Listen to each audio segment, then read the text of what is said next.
তো আল্লাহর কাছে চাও।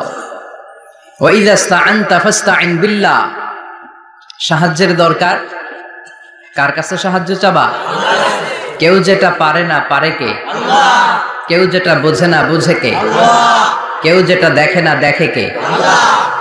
পৃথিবীর সবার চোখকে ফাঁকি দিলেও আপনি কি আল্লাহর চোখ ফাঁকি দিতে পারবেন? আল্লাহ ইজ ওয়াচিং ইউ, আল্লাহ সুবহানাহু ওয়া তাআলা ইজ অবজার্ভিং ইউ। আল্লাহ আপনারা দেখছেন। আপনি ঘরের ভেতরে দরজা বন্ধ করে রাত্রিবেলা সুইচ অফ, পর্দা টানিয়ে দিয়েছেন, লাইট অফ, সব বন্ধ, পাপ করেছেন, অন্যায় করেছেন, পৃথিবীর কোনো চোখ দেখে নাই, কাক পক্ষীও টের পায় নাই। টের পেয়েছে কে? ওনার চোখকে ফাঁকি দেয়া যায়? পুলিশের চোখ ফাঁকি দেয়া যায় কি যায় না? পুলিশ আসলেই জনগণের বন্ধু, ঠিক কিনা? আল্লাহ আমার পুলিশ ভাইদেরকে তুমি কবুল করো। তো এই পুলিশের চোখও কিন্তু ফাঁকি দেয়া যায়, যায় না? র্যাবের চোখ ফাঁকি দেয়া যায় না? বিডিআরের চোখ, পরীক্ষার হলে ম্যাজিস্ট্রেটের চোখ, ম্যাজিস্ট্রেট আছেন না দিকে? আছে দু একজন। তো এই ম্যাজিস্ট্রেটের চোখও কিন্তু ফাঁকি দেয়া যায়। বিমানবন্দরে যাত্রীরা যখন নামে তখনই জিজ্ঞেস করে কোত্থেকে আসছে, গোল্ড আছে কিনা, বার আছে কিনা, এটা আছে কিনা, ওইটা আছে কিনা। তো এই যে বিমানবন্দরের কাস্টমস অফিসারের চোখ ফাঁকি দিয়ে অনেকে স্বর্ণ নিয়ে আসে, এরকম ডাকাইত আছে না নাই? তার মানে বিমানবন্দরের কাস্টমস অফিসারের চোখও ফাঁকি দেয়া যায় কি যায় না? তো পুলিশের চোখ ফাঁকি দেয়া যায়, র্যাবের চোখ ফাঁকি দেয়া যায়, বিমানবন্দরের কাস্টমস অফিসারের চোখ ফাঁকি দেয়া যায়, কিন্তু আল্লাহর চোখ ফাঁকি দেয়া যায়? চিল্লায় বলেন ফাঁকি দেয়া যাবে? এজন্য কেউ যেটা দেখে না দেখে কে? আল্লাহ। কেউ যেটা শোনে না শোনে কে? আল্লাহ। কেউ যেটা বুঝে না বুঝে কে? আল্লাহ। এজন্য চাইবেন কার কাছে? নাকি দয়াল বাবার কাছে? দয়াল বাবা রে দয়া করো আমারে। কি সুন্দর মিলাইছে, দয়াল বাবারে দয়া করো আমারে। দয়াল বাবা আপনার কিচ্ছু করতে পারে না। এটাই হচ্ছে খালেস তাওহীদের ধারণা। তাওহীদ মানে একত্ববাদ, ওয়াননেস অফ গড। স্রষ্টা যে একজন, সবাই আমরা এক কেন্দ্রিক হব, শুধু উনার কাছে চাবো, উনার কাছে কাঁদবো, মনের জ্বালা যন্ত্রণা শুধু উনিই পূরণ করতে পারেন, ঠিক কিনা? এটার নাম তাওহীদ। এটার নাম কি? তাওহীদেরই মুর্শিদ আমার মুহাম্মাদের নাম বলো, মুহাম্মাদের নাম। আল্লাহর নাম জপলে বুঝতে পারি আল্লাহরই কালাম, বলো মুহাম্মাদের নাম। ওই নামেরই রশি ধরে যাই আল্লাহর পথে, ওই নামেরই ভেলায় চড়ে ভাসি নূরের স্রোতে, ওই নামের বাতি জেলে দেখি আরশের মুকাম, বলো মুহাম্মাদের নাম। পড়েন তাওহীদেরই মুহাম্মাদের নাম বলো, মুহাম্মাদের নাম। আল্লাহর নাম জপলে বুঝতে পারি আল্লাহরই কালাম, বলো মুহাম্মাদের নাম। চিল্লায় পড়েন আল্লাহু আকবার। এটার নাম তাওহীদ। আমরা এক আল্লাহয় বিশ্বাসী। ইদা সাআলতা ফাসআলিল্লাহ, যখন কিছু চাইতে হবে কার কাছে চাইবেন? যখন বিপদে পড়বেন কার কাছে চাইবেন? আপনার মনের জ্বালা যন্ত্রণা দূর করতে পারে কে? ব্যবসায় সফল হতে চান, আপনারা সফল বানায় দিতে পারে কে? আপনার ছেলে নাই মেয়ে নাই, ছেলে মেয়ে দিয়ে কলিজাটারে ঠান্ডা করতে পারে কে? এজন্য কার কাছে চাবো? আল্লাহ ছাড়া কারো কাছে চাওয়া যাবে? কথা বলেন। আল্লাহ তুমি বুঝার তৌফিক দাও, আর জোরে পড়েন আমিন। এজন্য প্রত্যেক সালাতের পরে আমরা পড়ি রাদিতু বিল্লাহি ওয়া বিল ইসলামি ওয়া বি মুহাম্মাদিন নবিয়ান ওয়া রাসূলা। আল্লাহর রব হিসেবে পেয়ে আমরা খুশি না বেজার? বিশ্বনবীকে নবী হিসেবে পেয়ে খুশি না বেজার? ইসলামকে ধর্ম হিসেবে পেয়ে খুশি না বেজার? কোরআনকে সংবিধান হিসেবে পেয়ে খুশি না বেজার? আজকের মাহফিলে আসতে পেরে খুশি না বেজার? কম না বেশি? আমরা সবাই খুশি পরিমাণে বেশি। আওয়াজ করে পড়েন আল্লাহু আকবার। তাহলে রাদিতু বিল্লাহি রাব্বা, রাদিতু বিল্লাহি। প্রত্যেক সালাতের পরে এই দোয়াটা পড়েন তো, এই দোয়াটা পড়বেন, রাদিতু বিল্লাহি রাব্বা। আমরা আল্লাহকে রব হিসেবে পেয়ে খুশি, কারণ তিনি এমন রব, তিনি আমাদের মনের সব আকুতি, জ্বালা যন্ত্রণাকে সমাধান করে দিতে পারেন। চিল্লায় বলেন ঠিক কিনা? তিনি এমন রব, আমরা গোপনে কিছু করলেও তিনি দেখেন, প্রকাশ্যে কিছু করলেও তিনি দেখেন। সূচনাহীন অতীত থেকে তিনি আছেন, শেষহীন ভবিষ্যৎ পর্যন্ত তিনি থাকবেন। চিল্লায় বলেন তিনি কে? এজন্য রাব্বুল আলামিন বলেন, হুয়াল আউয়ালু ওয়াল আখিরু ওয়াজ যাহিরু ওয়াল বাতিন ওয়া হুয়া বিকুল্লি শাইইন আলিম। আল্লাহ বললেন আমি প্রথম, আমি শেষ, আমি প্রকাশ্য, আমি গোপন। ঠিক কিনা? প্রথমে কে? আওয়াজ করে বলতে হবে, প্রথমে কে? প্রথমে আল্লাহ আল্লাহ, শেষেও আল্লাহ আল্লাহ, আকাশে আল্লাহ আল্লাহ, জমিনে আল্লাহ আল্লাহ। চিল্লায় পড়েন, প্রথমে আল্লাহ আল্লাহ, শেষেও আল্লাহ আল্লাহ, আকাশে আল্লাহ আল্লাহ, জমিনে আল্লাহ আল্লাহ। নিখিল জাহান গাই গুণগান তার নামে গাই, আমরাও গাহি তাআলা হামদে বারি তাআলা, হামদে বারি তাআলা, হামদে বারি তাআলা। চিল্লায় পড়েন আল্লাহু আকবার। হুয়াল আউয়াল ওয়াল আখির ওয়াজ যাহির ওয়াল বাতিন। তিনি প্রথম, তার আগে কেউ আছে? কথা কন। তিনি কবে থেকে আছেন? অনেক সময় আমাদের মাথায় প্রশ্ন জাগে, এই যে আল্লাহ আছে, কবে থেকে আছে?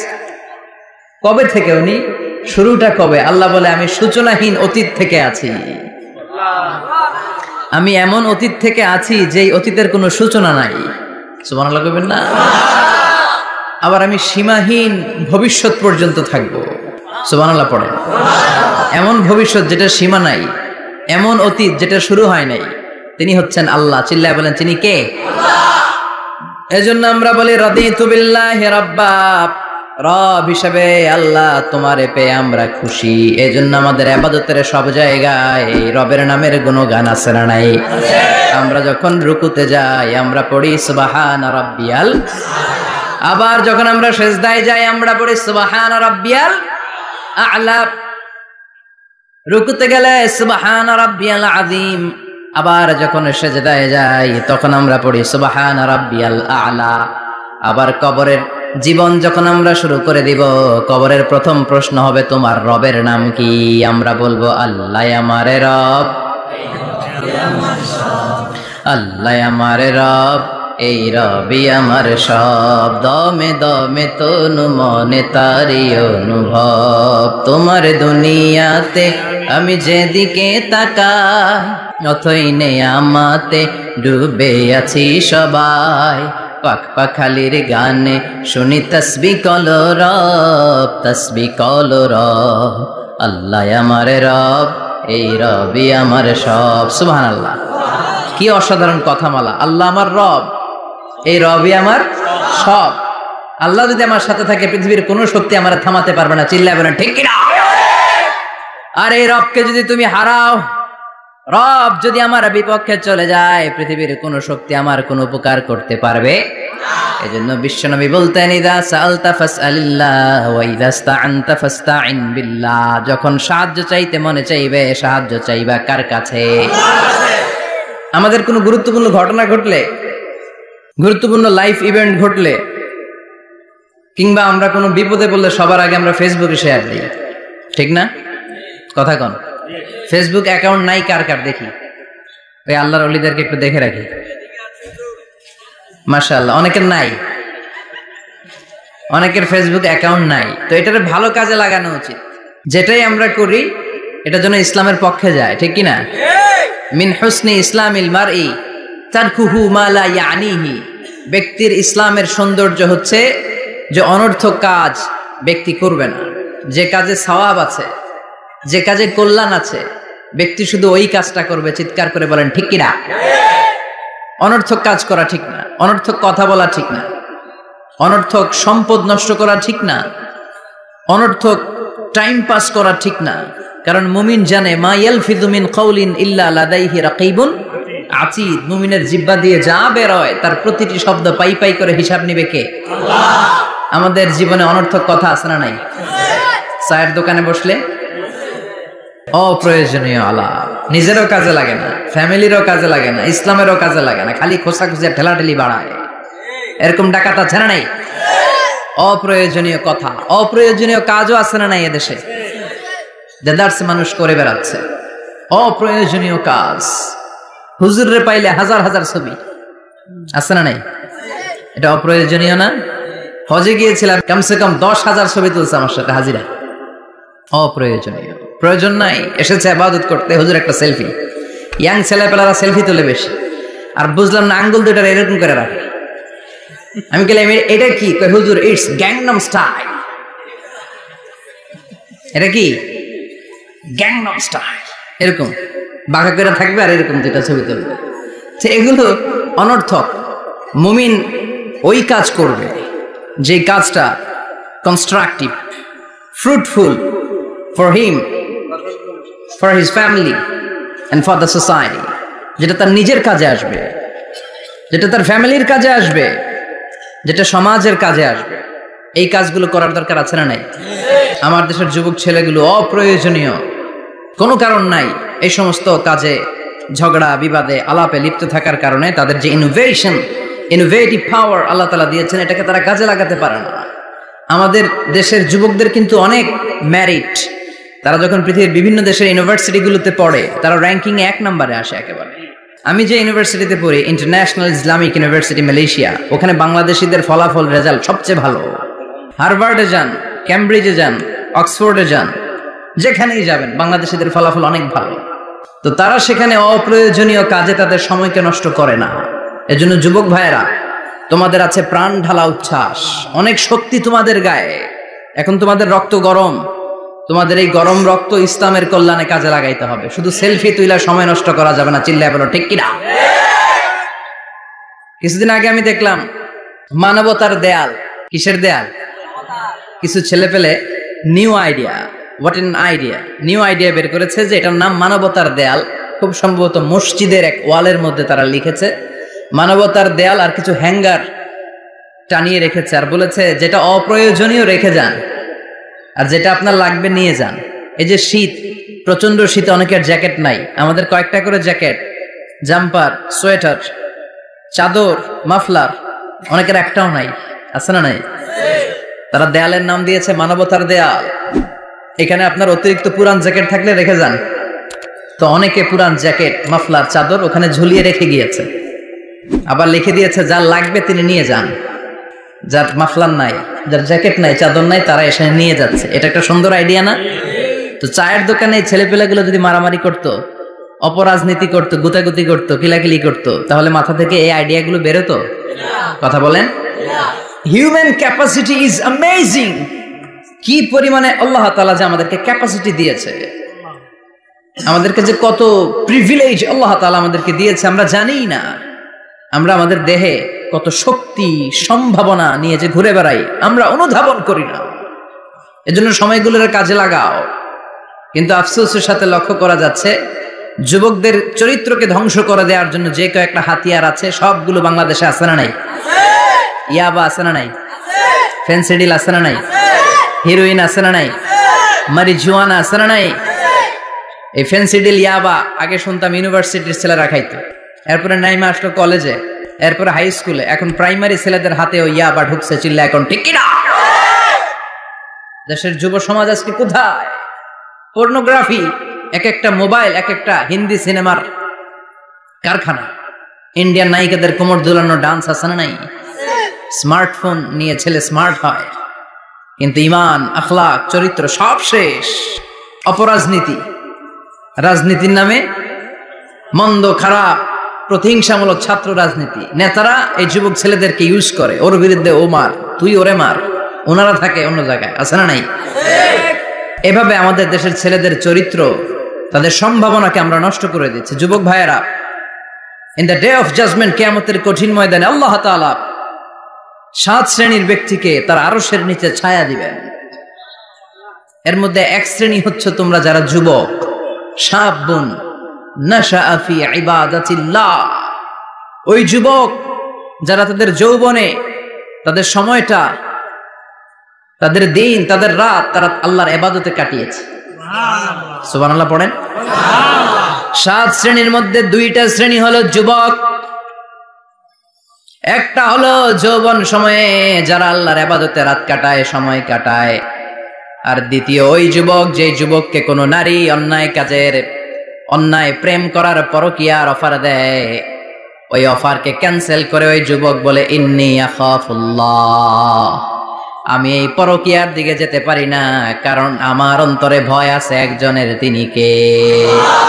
যাদের হৃদয়ে আছে আল্লাহর ভয়, তারা কভু পথ ভুলে যায় না। আল্লাহর প্রেম ছাড়াই দুনিয়ায় কারো কাছে কোনো কিছু চায় না, ঠিক কি না? রাতের আধারে যারা সেজদাতে রয়, দু চোখের শ্রুতে নদী যেন বয়। আল্লাহু আকবার। তো তাহাজ্জুদ পড়বে কখন? ফজরে তো পড়তে পারে না, আছে না নাই? রাতের আধারে যারা সেজদাতে রয়, দু চোখের শ্রুতে নদী যেন বয়। ছলনার হাতছানি যতই ডাকুক, পেছনে ফিরেও সে তাকায় না। যাদের হৃদয়ে আছে আল্লাহর ভয়, তারা কভু পথ ভুলে যায় না। আল্লাহর প্রেম ছাড়াই দুনিয়ায় কারো কাছে কোনো কিছু চায় না। চিল্লায় বলেন ঠিক কিনা?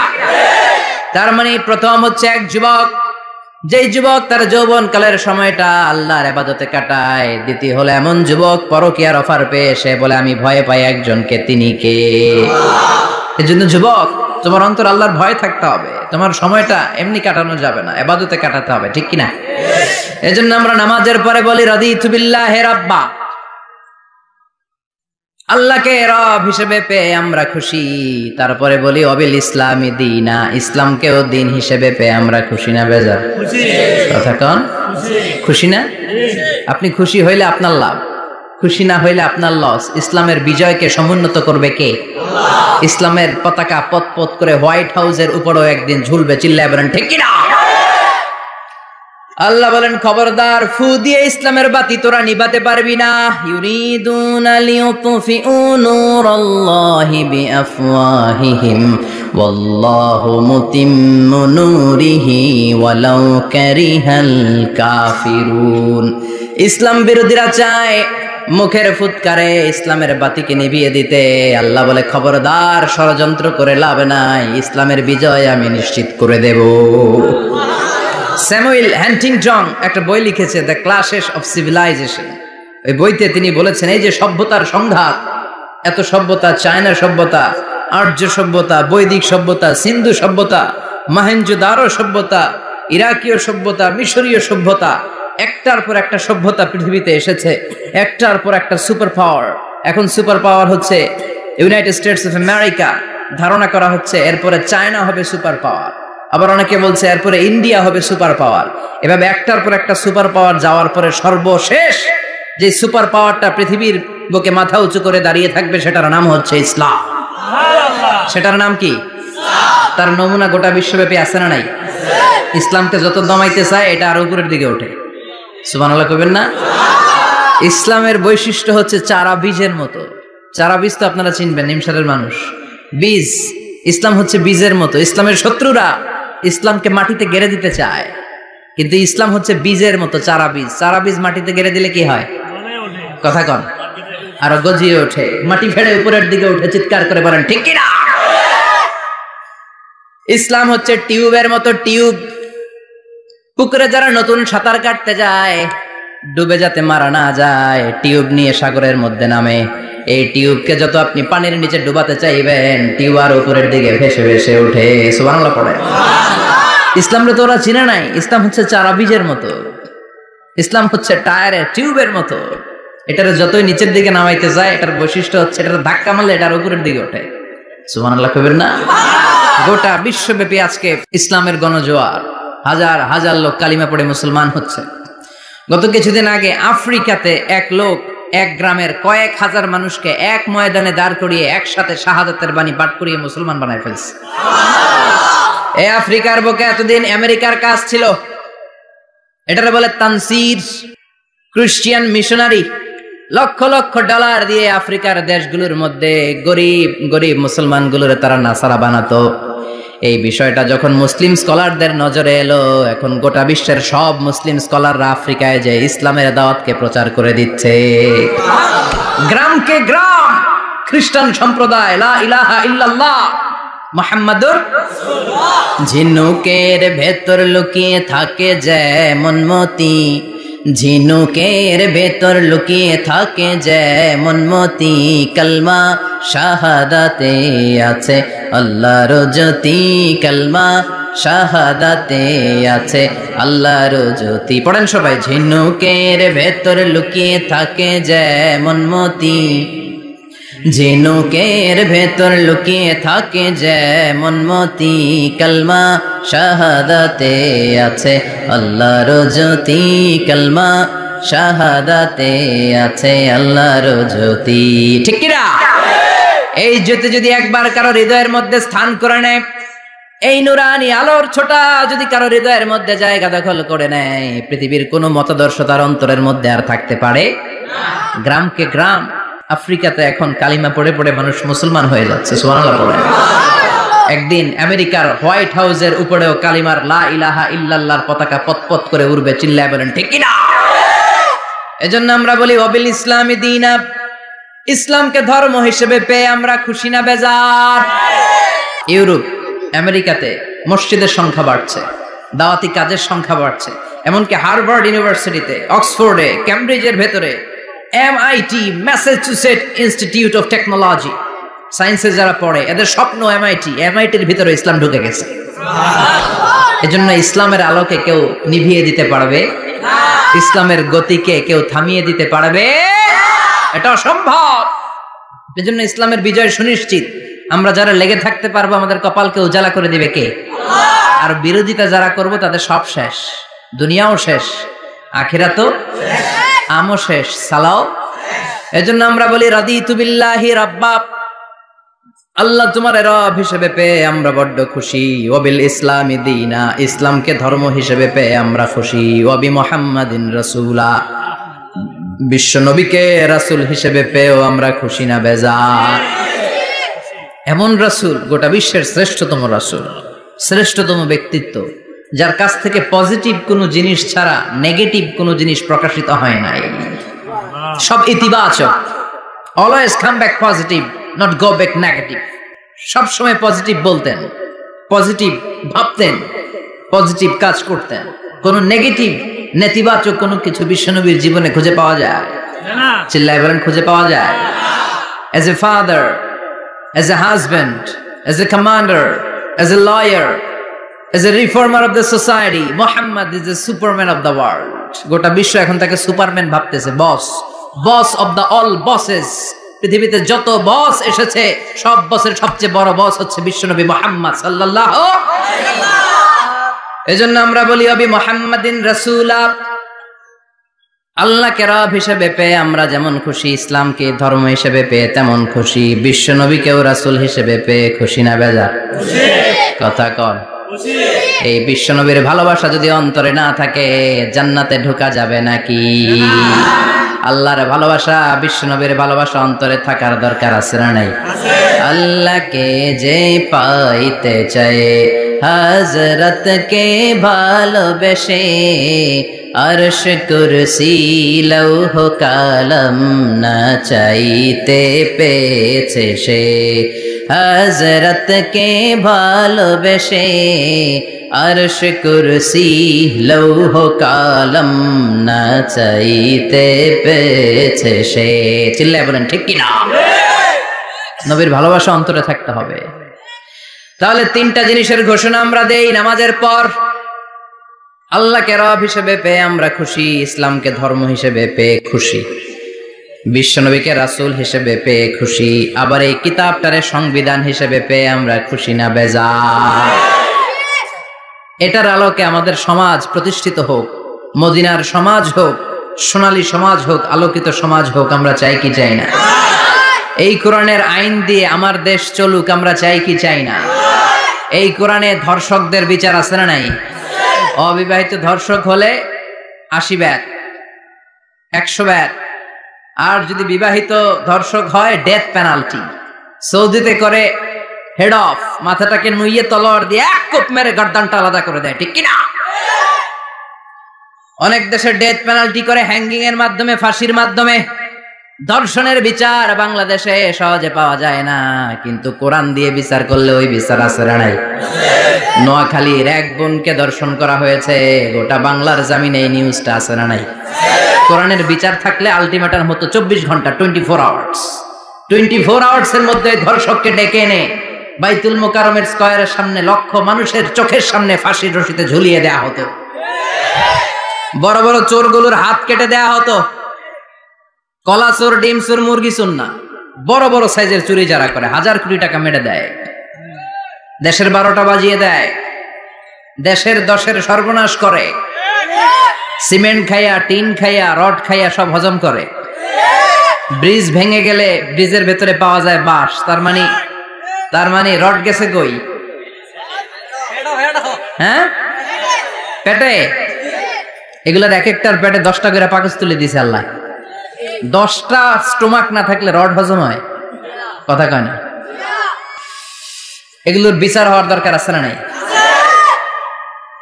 কোরআনের রাজ যদি কায়েম হয়, এই সবগুলো বড় বড় চোরের বিচার হবে, লাইভ ব্রডকাস্টিং হবে টিভিতে, আমরা সবাই দেখবো কেমন করে তাদের হাত কাটা হয়। ওই সমাজ আমাদের দেশে চালু হোক, আমরা চাই কি চাই না?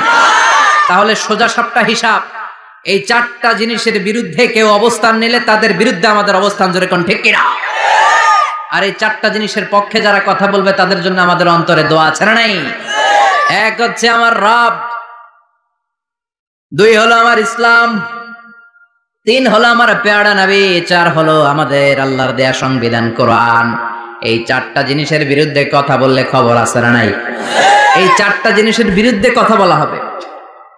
মুসলমানদের দেশে এই 4টা জিনিসকে কটূক্তি করা হবে, অপমান করা হবে, আর এর বিরুদ্ধে প্রতিবাদ আসবে না। মুমিন চুপ করে বসে থাকবে, সেটা মুমিন নয়, সেটা মুনাফিক। চিল্লায় বলেন ঠিক কিনা?